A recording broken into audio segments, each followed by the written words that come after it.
Hello guys, तो इस part में नैनी को पुलिस लेकर चली जाती है। उसके बाद पेतिंग जिनजिन को कॉल करता है और पूछता है क्या तुम्हें मेरा गिफ्ट पसंद आया। वो कहती है लगता है तुमने इन्वेस्टिगेट करने में बहुत इफर्ट लगाया है। तो पेतिंग कहता है तुमने मेरी जान बचाई थी, ये उसका रिपे है। तो जिनजिन कहती है अब हमारे बीच सब कुछ क्लियर हो गया है। नेक्स्ट सीन में वो दोनों जिनजिन के अडॉप्टेड पेरेंट्स को सी ऑफ करने गए थे क्योंकि वो दोनों वापस जा रहे हैं। और फिर उसकी मॉम पेतिंग को वही फोटो एल्बम देती है और कहती है अब से तुम इसे रखो। तो वो उसमें से एक फोटो अपने पास रख लेता है और उसे वापस देते हुए कहता है कि इसे आप ही रखिए। डैड जिनजिन से कहते हैं नेक्स्ट टाइम भी पेतिंग को साथ लेकर आना। और फिर वो दोनों होम टाउन वापस चले जाते हैं। उसके बाद जिनजिन पेतिंग से पूछती है तुमने ये सब कुछ मेरे लिए इसलिए किया क्योंकि मैं तुम्हारी फियांसे हूँ। तो वो मना कर देता है। जिनजिन उसे फिर से पूछती है अगर तुम्हारी मैरिज रेरन के साथ फिक्स हुई होती तो क्या तुम उसके लिए भी ये सब कुछ करते, पर वो इसके लिए भी मना कर देता है और कहता है कि मैं तुम्हें कहीं लेकर चलता हूँ। और फिर वो उसे एक पार्क में लेकर जाता है जहाँ दोनों बच्चों की तरह एंजॉय करते हैं और फन करते हैं। उसके बाद जिनजिन उसे पूछती है क्या तुम्हें रिवर्थ पर बिलीफ है। पेतिंग कहता है क्यों, प्रीवियस लाइफ में भी तुमने मुझसे ही मैरिज किया था क्या। वो मना करते हुए कहती है प्रीवियस लाइफ में मैंने लू सीजे से मैरिज किया था।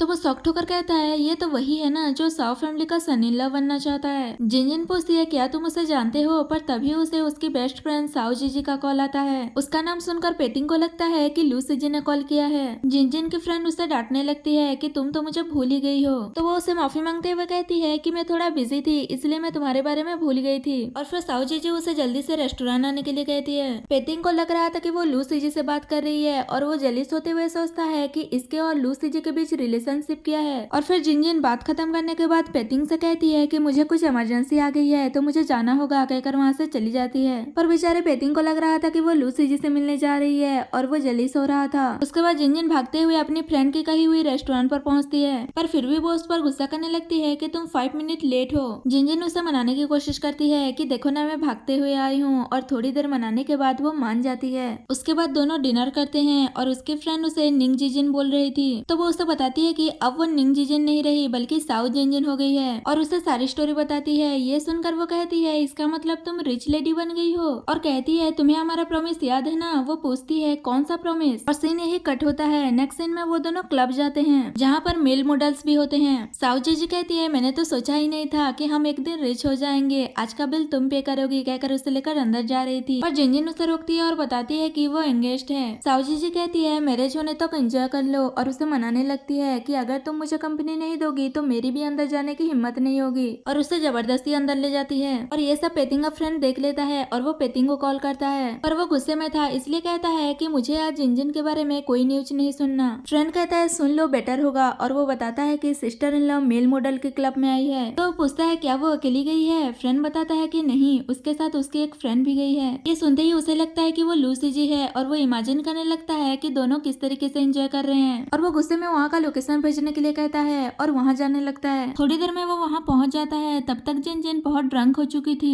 और वो उसे देखकर ड्रंक हालत में साउ जीजी से कहती है तुम पेतिंग से मिलना चाहती थी ना, ये देखो। पर वो कहती है लगता है तुम बहुत ड्रंक हो गई हो। और फिर पेतिंग को पता चलता है कि साउ जीजी जिनजिन की बेस्ट फ्रेंड है, तो वो रिलैक्स होता है और कहता है इसका मतलब साउ जीजी लू सीजी नहीं है। लू सीजी का नाम सुनकर जिनजिन कहती है वो यहाँ क्या कर रहा है। ये सुनते ही पेतिंग जेलिस होने लगता है कि तुम अभी भी उसके बारे में सोच रही हो। तो वो उसके क्लोज आकर उस पर वोमिटिंग कर देती है और कहती है ये तुम्हारा फॉल्ट है, तुमने उसका नाम क्यों लिया, उसके नाम सुनते ही मुझे वोमिटिंग हो गया। तो पेतिंग गुस्से में साउ जीजी को देखता है तो वो कहती है मुझे नहीं पता था कि वो ज्यादा ड्रिंक नहीं कर सकती, और कहती है तुम उसके फियांसे हो तो तुम ही उसे हैंडल करो। तो वो गुस्से में जिनजिन को वहाँ से लेकर चला जाता है। नेक्स्ट सीन में वो जिनजिन को रेस्ट करने के लिए छोड़कर वहाँ से जा रहा था, तो वो उसे रोक लेती है और कहती है तुम रनरन से मैरिज मत करो, वो बहुत बुरी है। पेतिंग कहता है ठीक है मैं रनरन से मैरिज नहीं करूंगा, मैं तुमसे मैरिज करूंगा। और फिर उसे सुला कर किस करके वहाँ से जाने लगता है, तो वो फिर से उसे रोक लेती है और अपने साथ रुकने के लिए कहती है। और यहाँ ये सीन कट होता है। नेक्स्ट मॉर्निंग जिनजिन को उसकी मॉम का कॉल आता है और वो बताती है कि वो नैनी साउ फैमिली से मिलियंस का सामान चुराई है। तो वो पूछती है कि उसका क्या हुआ। मॉम बताती है कि वो तो जेल ही जाएगी, तुम उसके बारे में वरीड ना हो और पेतिंग के साथ अपना रिलेशन कल्टीवेट करो, मैं और तुम्हारे डैड ग्रैंड चिल्ड्रंस का वेट कर रहे हैं। ये सुनते ही जिनजिन फोन कट कर देती है और वो फिर से सोने लगती है। तो पेतिंग कहता है तो कब प्लानिंग कर रही हो अपने पेरेंट्स को ग्रैंड चिल्ड्रन देने का। ये सुनते ही वो घबरा कर उठ जाती है और कहती है तुम यहाँ क्या कर रहे हो। तो वो कहता है क्या तुम्हें लास्ट नाइट के बारे में कुछ भी याद नहीं है। तो जिनजिन पूछती है लास्ट नाइट कुछ नहीं हुआ था ना। वो हाँ कहता है और उसके क्लोज जाकर कहता है तुम मुझसे एंगेज्ड हो फिर भी तुम क्लब गई थी। जिनजिन कहती है मैं तो कल ड्रिंक कर रही थी, तो फिर तुम्हारे साथ कैसे आई, और वैसे भी हमारी मैरिज एक एग्रीमेंट है। ये सुनते ही पेतिंग गुस्से में वहाँ से जाने लगता है तो जिनजिन पूछती है क्या तुम जेलिस हो, और यहाँ पर यह पार्ट खत्म हो जाता है।